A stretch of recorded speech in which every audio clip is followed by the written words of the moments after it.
Hello friends, तो आज मैं मोस्ट ट्रेंडिंग ब्लाउज़ पैटर्न सिखाने जा रही हूँ और ये बहुत ही जल्दी तैयार भी हो जाता है। तो चलिए आज की इस वीडियो को स्टार्ट कर लेते हैं। तो मेरे इस नेट की साड़ी के ऊपर जो ब्लाउज़ पीस मुझे मिला है उसमें ही मैं वो ब्लाउज़ बनाऊँगी। तो ये मुझे कपड़ा मिला है 1.5 मीटर जैसा और इसका अस्तर मैंने 1 मीटर का ही लिया है जिससे तैयार हो जाएगा। और पेपर कटिंग मैं पहले दिखाऊँगी आप लोगों को। तो सबसे पहले मैंने सीधा लाइन ड्रॉ कर लिया है क्योंकि मेरा पेपर सीधा नहीं था। और इसके बाद लंबाई का निशान पहले लगानी है।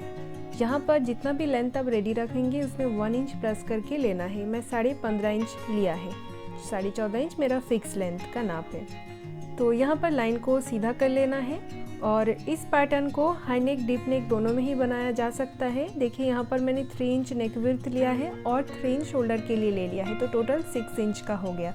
तो इस तरह आप भी ले सकते हैं। 1/2 इंच शोल्डर डाउन करना है, ये सबके लिए करना है, सभी साइज़ के लिए कर सकते हैं। उसके बाद आर्म होल का निशान लगाना है। चेस्ट डिवाइड 6 करके जो भी आएगा उसमें आपको निशान लगाना है। तो मैं यहाँ पर 6 इंच पे लगा रही हूँ जितना मेरा है। उसके बाद यहाँ पर इस लाइन को चेस्ट वाली लाइन पर सीधा कर लेना है। तो इस लाइन पे हम चेस्ट का निशान लगा सकते हैं। तो सबसे पहले यहाँ पर आर्म होल का निशान लगा लेंगे और ये मैं पहले बैक पार्ट की मार्किंग कर रही हूँ तो इसलिए उसके अकॉर्डिंग मैंने तैयार कर लिया। फिर चेस्ट का 4th पार्ट पे निशान लगाना है और फिर 1 से 1.5 इंच के अंदर मार्जिन ले लेना है। कमर का 4th पार्ट, फिर 1 से 1.5 इंच का अंदर मार्जिन। ज़्यादा कुछ नहीं लेना है। बैक पार्ट का कटिंग नॉर्मल एकदम सिंपल है, तो इस तरह बना लेना है। तो गले का लेंथ मैं यहाँ पर 11 इंच ले रही हूँ, तो इतना ही लेना है और नीचे से 3.5 इंच लेना है।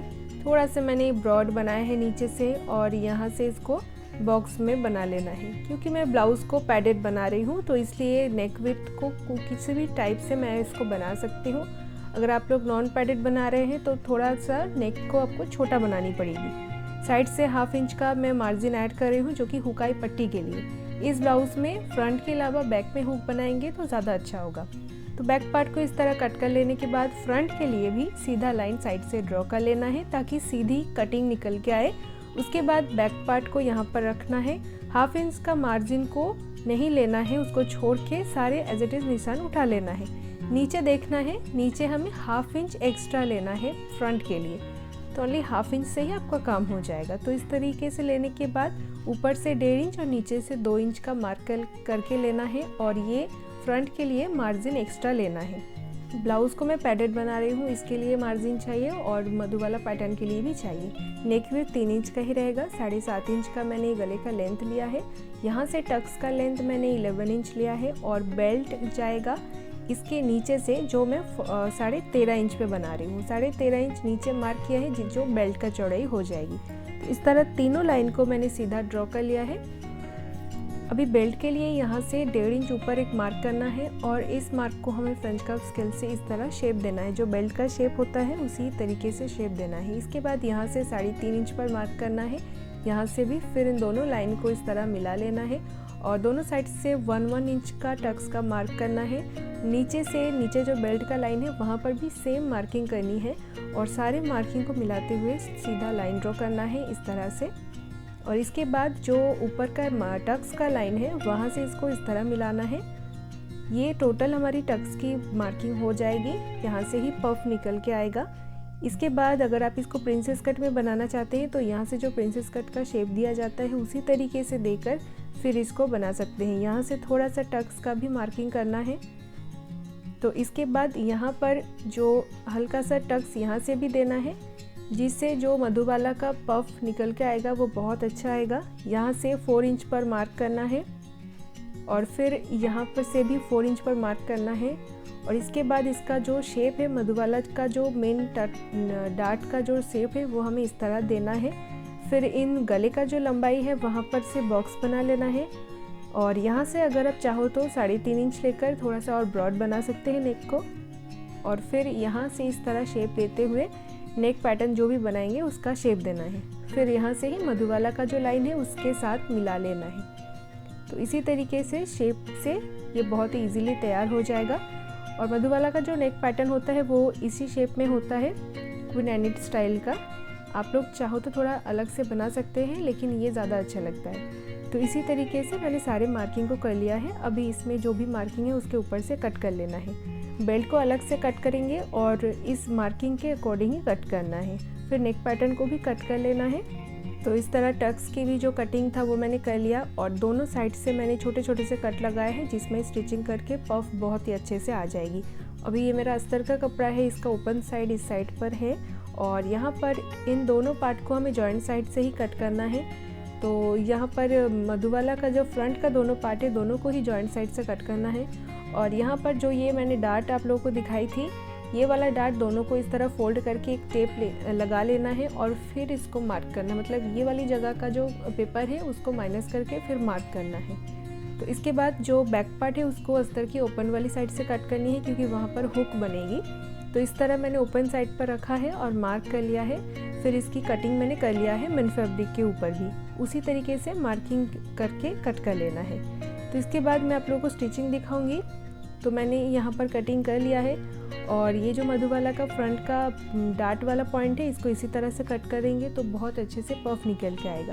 तो सारे पार्ट्स का स्टिचिंग कैसे करना है, सबसे पहले मेन फैब्रिक के साथ जो अस्तर वाला पार्ट है दोनों को एक साथ में रखना है और यहाँ पर 1/2 इंच का मार्जिन लेते हुए नेक पैटर्न जो है उसमें स्टिचिंग कर लेना है। अगर आपका मेन फैब्रिक बहुत पतला है तो आप पेपर पेस्टिंग के यूज़ कर सकते हैं, नहीं तो नहीं भी करेंगे तो भी चलेगा। तो बस इसमें छोटे छोटे कट लगाना है और इसको सीधी तरफ पलट लेना है। इसमें आयरन वगैरह भी कर सकते हैं इस टाइम और फिर इसको फोल्ड करके इसके ऊपर से स्टिचिंग लगा लेना है, जिससे फिनिशिंग अच्छे से आ जाएगी। इसके बाद ही सारे जो टक्स का मार्किंग है या फिर पैड लगाना, वो सब कुछ मैं आप लोगों को दिखाने वाली हूँ।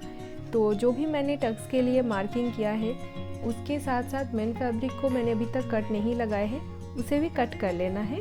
तो कटिंग करने के बाद जो मेन डार्ट है, जो सबसे बड़ा वाला डार्ट है, उसमें पहले स्टिचिंग लगाना है, लेकिन मार्जिन 1/2 इंच का ही लेना है। तो इसी तरह से सारे जो भी कटिंग है वो कर लेना है। उसके बाद मैं आप लोगों को दिखाती हूँ।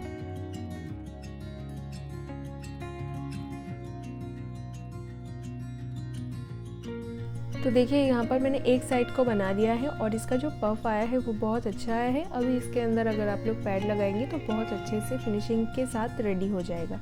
तो इसमें जो अस्तर वाला पार्ट है उसके ऊपर मैं इसको लगाने वाली हूँ।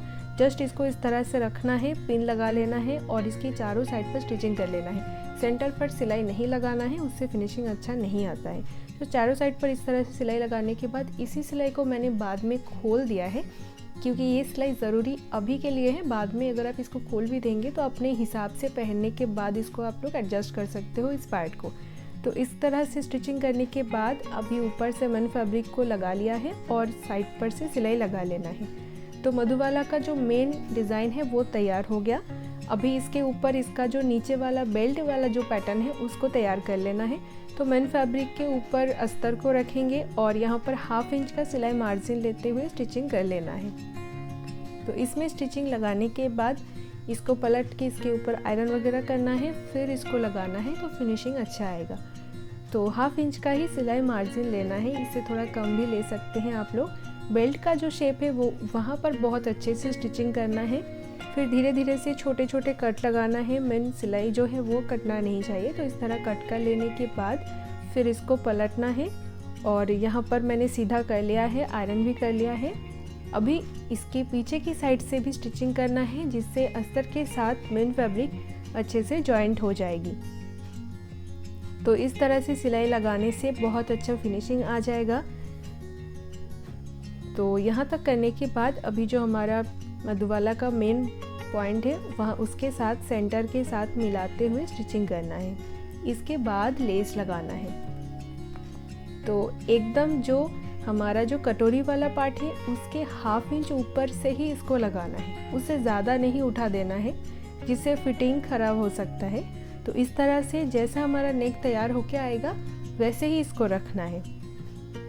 तो इस तरह से फिर से सेंटर से स्टार्ट करना है। एक साइड पहले कर लेना है, फिर दूसरी साइड पे करना है। एक साइड में दोनों साइड पे करेंगे तो फिनिशिंग अच्छा नहीं आएगा, वो सेंटर वाला पॉइंट इधर उधर हो जाएगा। इसके बाद मैं लेस लगा के भी आप लोगों को दिखाती हूँ। यहाँ पर मैं जो लेस यूज़ कर रही हूँ ये सीधा लेस नहीं है, इसको मैं थोड़ा तिरछा लेस जो होता है वो वाला है। इस टाइप के लेस ऑनलाइन मिल जाएंगे बहुत ही ईजी तरीके से। मैंने मीशो से यही साड़ी और ये लेस मैंने परचेज़ किया था और आप लोग अगर तिरछा लेस नहीं यूज़ कर रहे हैं तो लेस यूज़ करने का तरीका जो मेरे चैनल पर मैंने ऑलरेडी अपलोड किया है, अगर आपने नहीं देखा है तो देख लीजिए। तो इस तरह मैंने इस लेस को लगा लिया है। और इस टाइम मैंने गलती किया है कि मैंने इसका जो नेक साइड है वहाँ पर लेस नहीं लगाई थी, थोड़ा सा मैंने यहाँ पर लेस को ओपन कर लिया है और फिर यहाँ पर लेस में नेक पर पहले लगा रही हूँ। और इस तरह से फिनिशिंग अच्छा आएगा, नहीं तो ऊपर से चढ़ेगा तो वो अच्छा नहीं लगेगा। एक तो ये मिरर वाला लेस है, इसमें स्टिचिंग करना भी बहुत ही धीरे धीरे से करना है, नहीं तो मिरर के ऊपर अगर निडल उठ जाएगा तो वो सीधी उसी टाइम पर वो टूट जाएगा। और इसी तरीके से मैंने फ्रंट में दोनों साइड से स्टिच करना है, जिससे फिनिशिंग के साथ अटैच हो जाएगा। किसी भी जगह पर ज़्यादा फोल्ड करने की मुझे ज़रूरत नहीं पड़ रही है क्योंकि लेस बहुत अच्छा है। तो देखिए बहुत फिनिशिंग के साथ लेस एकदम शेप के अकॉर्डिंग वो बैठ जाएगा स्टिचिंग के साथ साथ ही। तो सारे लेस ऐसे नहीं बैठेगा, सारे लेस का फिनिशिंग ऐसे अच्छा नहीं आएगा, उसका अलग सा तरीका होता है। तो इसी तरीके से आप लोग ये बना के देखिए, बहुत ही अच्छे से तैयार हो जाएगा। और आप लोगों को आज का ये वीडियो कैसा लगा मुझे कमेंट करके ज़रूर बताइए। अगर वीडियो यूज़फुल लगा तो चैनल को सब्सक्राइब कर लीजिए। तो आज की वीडियो में बस इतना ही। चलिए आप सभी से मिलते हैं नेक्स्ट वीडियो में। फाइनल लुक आप लोगों को कैसा लगा, और आप लोग मुझे इंस्टाग्राम और फेसबुक पर भी फॉलो कर सकते हैं, लिंक डिस्क्रिप्शन बॉक्स पर मिल जाएगा।